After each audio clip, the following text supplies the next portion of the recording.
Don't blame the character, blame the writer is always a line that I find really confusing because it seems to be conflating a bunch of different ideas and therefore end up not actually saying anything about the character or the writing or the story or the writer or anything, really.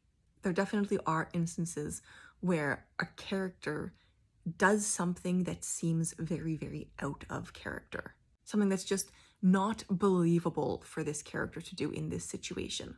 And that's just poor writing. This is a poorly constructed character.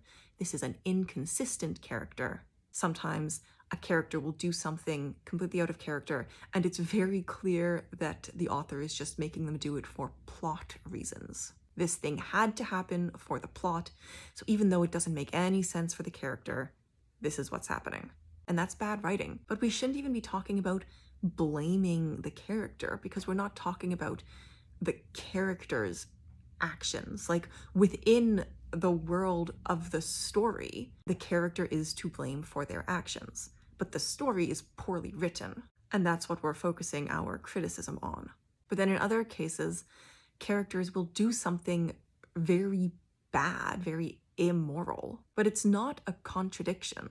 It might be shocking, it might be upsetting, maybe you didn't expect the character to do that.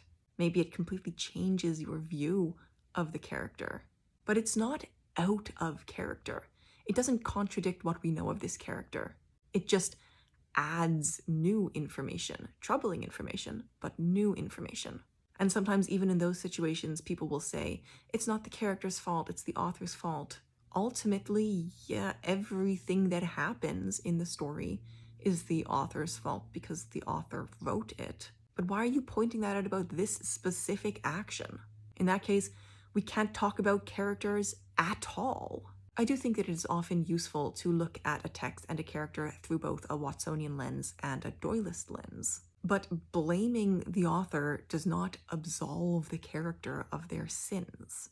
I'm always just unclear on what people are trying to say when they make comments like this. Either just say, this character is poorly written and this action is out of character, or say, I want to explore this action that this character took from a higher up level and think about the author's motive for having the character take that action.